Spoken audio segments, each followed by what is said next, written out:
This video is How Internet Brain Rot Destroyed Gen Alpha by Visual Venture. Without further ado, let's go ahead and jump into this video. We cannot raise a generation of kids that are this tuned out, that are this rude, that are this violent. I teach 7th grade, they are still performing on the 4th grade level. People have been sharing videos of their children literally having meltdowns after taking the iPad away from them. What's wrong? I want an iPad. I really want an iPad. As a 12-year-old, the internet taught me too many things I shouldn't know. It has completely ruined me, and I have serious mental health issues. This is just one of the many horror stories about brain rot destroying Generation Alpha. It's gotten so bad that the Oxford Dictionary made brain rot the 2024 word of the year. But although everyone is complaining about brain rot, most people still don't understand what it is exactly or how much damage it's causing. Today, we'll break it down like never before and show with proof how brain rot is destroying an entire generation. So my goal this year is to give you guys double the amount of videos without sacrificing quality. And to do that, we gotta keep growing. So 75% of you guys aren't subscribed, and it would mean the world to me if you did, and I promise to give you more fire content. The disturbing rise of brain rot.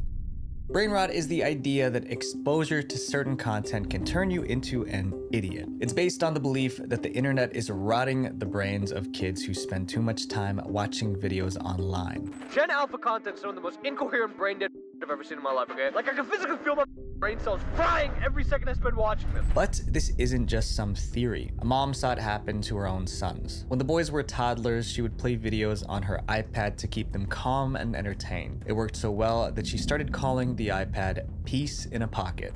Sometimes you have an important phone call or you've got a parent-teacher interview or whatever that you just can't be interrupted in, and it's so easy. It's peace in a pocket. But that peace didn't last. By the time her sons were 9 and 7, they were exhibiting disturbing behavior. The boys didn't want to do anything except watch videos online and play games. They didn't even want to go to school or do homework. And when she tried to take the screens away, this happened. And they would become sort of aggressive and throw tantrums and that sort of thing if they'd played for ages and ages. She ended her story with a warning for other parents. There is something about it that changes their brain. And she was absolutely right. Researchers found that too much screen time physically changes kids' brains. You know what also changed their brain? A good ass whooping. They throw a tantrum. Okay, let them throw a tantrum. I don't get this part. I mean, I was raised like that. I definitely got into trouble, and I was always mischievous and, you know, breaking shit and doing kid shit. And my mom just whooped my ass, and I came out pretty normal. So I don't. Why not? One result that keeps showing up: parts of the brain related to reading, language, and decision-making are often weaker in kids who have more screen time. This shrinking of the brain is what we call brain rot, and by the time parents notice, it's already too late. What's wrong? I want an iPad. I really want an iPad. One mom shared a story about her 7-year-old daughter who got an iPad for Christmas. No one realized how addicted this girl was until her birthday party. The house was full of guests, presents, and cake, but none of it mattered. The girl did not talk to any children invited and spent the entire party playing Roblox on her iPad. Generation Alpha is defined as those born from 2010 to 2024. From the moment they could hold one, these kids had iPads in their hands. That's why they've been hit the hardest by brain rot. She knew exactly how to start it up. She knew from the get-go. From the moment she wakes up, Violet Bolton can't wait to get on her iPad. There are about 2 billion Gen Alphas living in the world. What happens when these brain rot kids step into the real world? iPad kids. I'll tell you, they're screwed. They have no ability to communicate, no understanding of just normal human dynamics. And you see it now. I mean, I've seen it with some kids and some adults who just have shitty communication skills and are unable to not only communicate, but also just coherently explain what's going on in their brain. And honestly, the only people that's going to benefit is, guess who? The corporations and people who need, you know, folks who don't question shit and just do as they please, go to work, go home, play video games, and then do it all over again, and do that for 50, 60 years. Studies show that kids who spend too much time online are more defiant and rude to their parents. A perfect example of this happened on a flight from Germany in August 2017. A mother and her child boarded the plane, and right away, you could tell this was an iPad kid. The moment they sat down, the mother asked the flight attendant to turn on the Wi-Fi so her child could use their iPad. We don't know if the Wi-Fi was turned on or not, but as soon as the plane took off, all hell broke loose. The passengers describe an 8-hour flight from hell with non-stop and nerve-jangling screaming and fussing. They even covered their ears to drown out the 3-year-olds. No matter what anyone did, the child wouldn't calm down. I bet you I can name something they didn't try or they didn't do. An ass whooping. Tie his little ass down to that chair, and he's not, like, he's a kid. Kids do things like this. Listen, I see it as okay if you want to whoop on your kid. Obviously, don't beat or abuse your kid, but if you want to, you know, smack him, like, bro, you can't do that. That's just normal. Also, where's his dad? Where are all these kids? Where are their dads? Climbing all over the chairs. He was just screaming, would not let up. He was running up and down the aisles. Some people say the solution is simple. Punish the kid. Spank them. Take away their devices. But what happens when the kid isn't small anymore? Like this 15-year-old Gen Alpha boy who is 6 feet tall and 270 pounds. In September 2022, his mom allegedly took away his phone as punishment. In retaliation, he destroyed the entire house. Wow.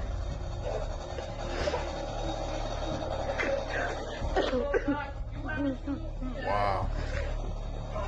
Desperate. You know what you do? Jail. Like, what do you mean? What do? You call the cops. You know how many times my mom would be like, I dare you to do some shit. I'm going to call the cops on your ass. And I know for a fact my mom would call the cops on me. Also, where's his dad? I don't care how big you are. Where is his dad? If he's 6 feet 270, how big is his dad? His dad's got to be at least 6 feet. Whoop his ass. Simple. Desperate for help, his mother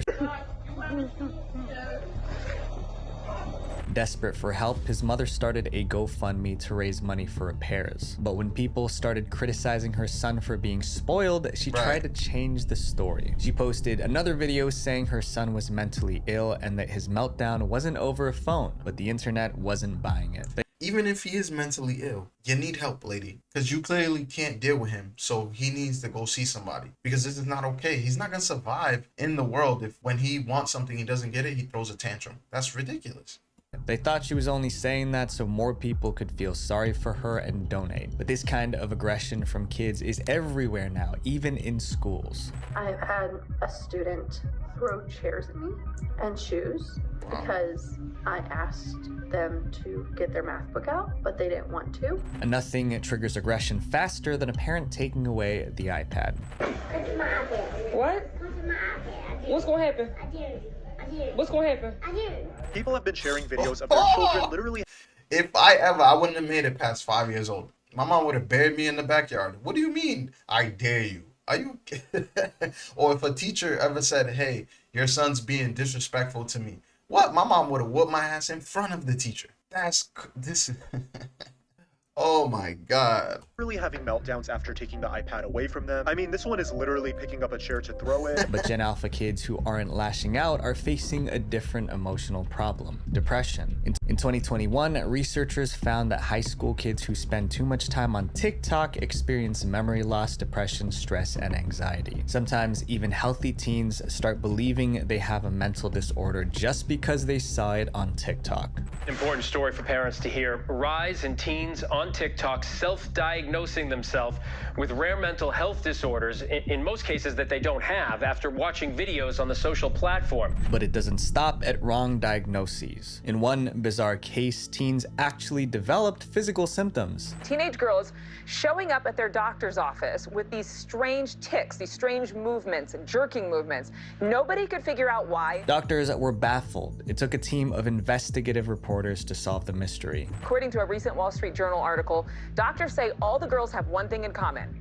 They're watching TikTok videos of people with Tourette's syndrome, which is a neurological disorder that can cause physical tics. No wonder TikTok is called the worst social media platform of all. It's pure brain rot. This next brain rot problem destroys the innocence of kids. Inappropriate content for kids.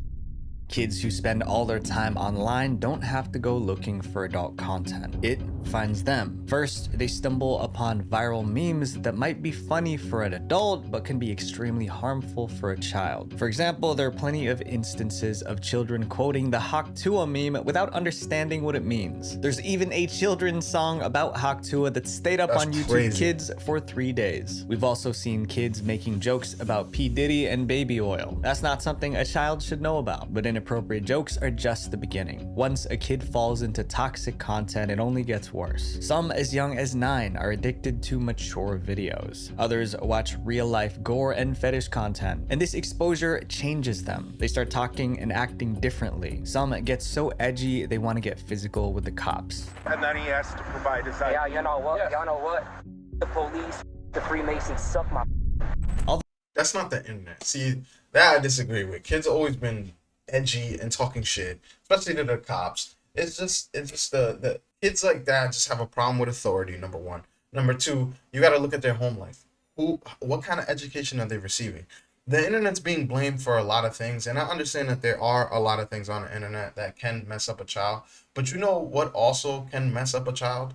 A parent who doesn't act responsibly with their child, who doesn't want to take care of their child, who just wants to hand their child a fucking iPad and just have pocket peace. Like that's insane. That you had a kid. You had to deal with the shit that comes with having a kid, like dealing with the tantrums, dealing with the not wanting to sit down, not wanting to fucking take a shower, not wanting to go to bed. Are we just gonna give in every time a kid doesn't want to do something? Although TikTok, YouTube, and Twitter try to filter the worst content, kids still find it because they're always online. Before we explain the next way brain rot is destroying Generation Alpha, there's one question we need to answer. If brain rot content is so bad, why do creators keep making it?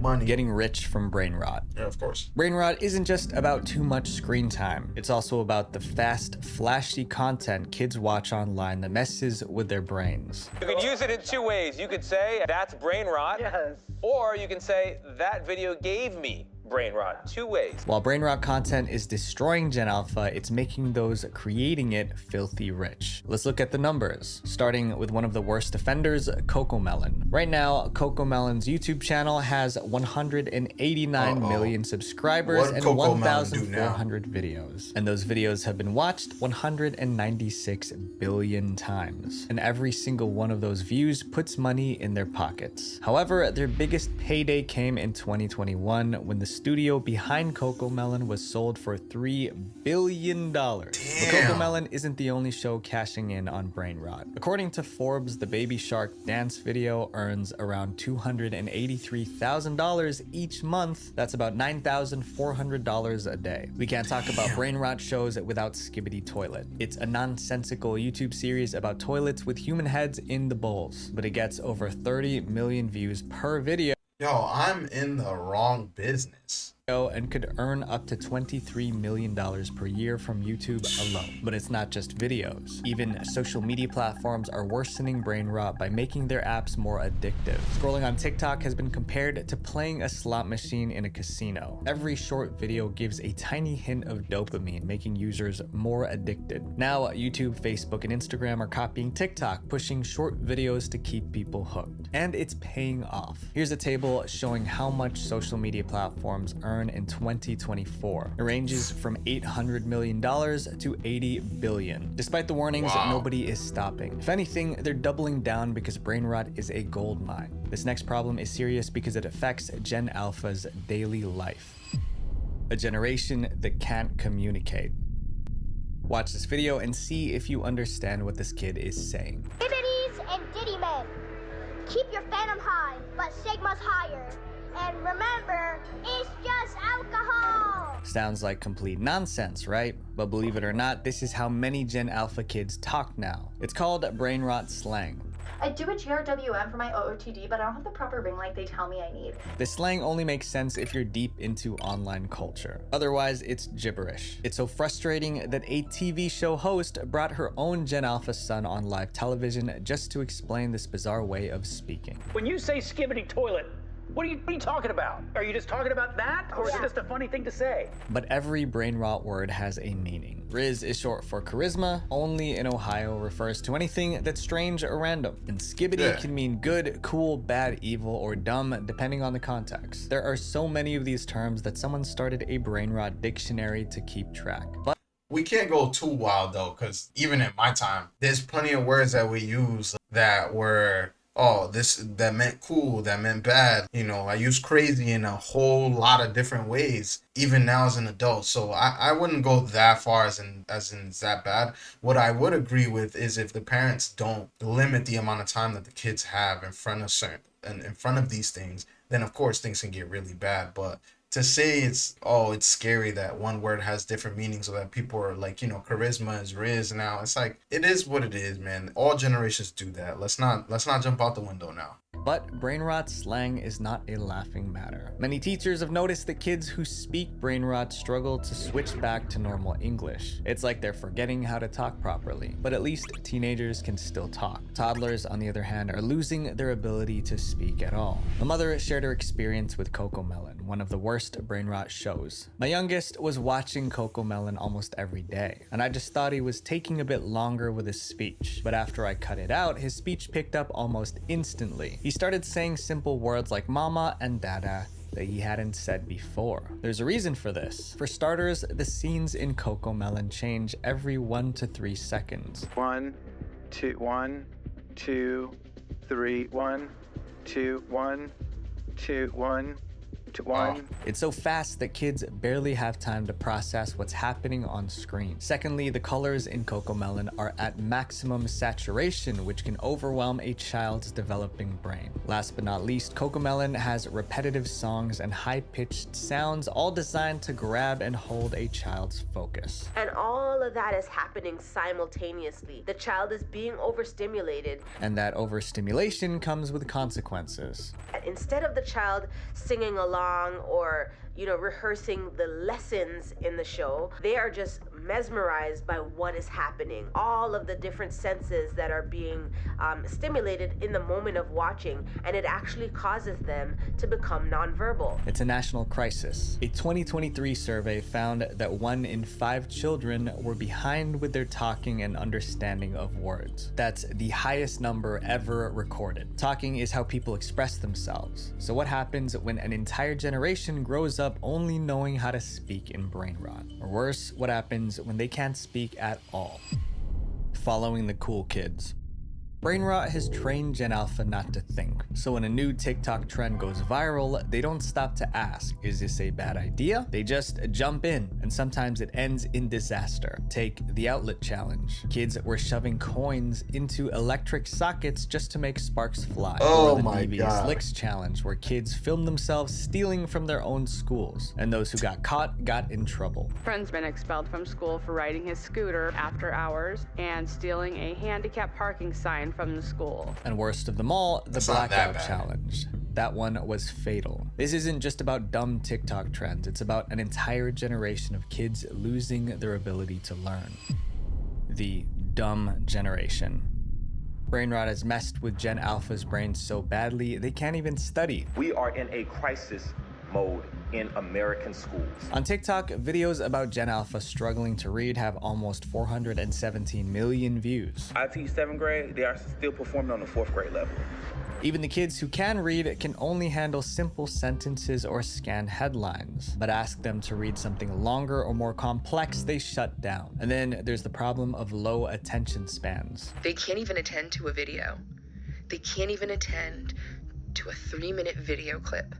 I can play it, I can tell them what it's going to be about, I can summarize what the video did, and not a single one can tell me what the video was about. As if being distracted and unable to read wasn't bad enough, Gen Alpha is also making their teachers' lives miserable. Having to teach and work with you guys as children has been the most traumatic experience of my life. Oh, They boy. don't respect any authority.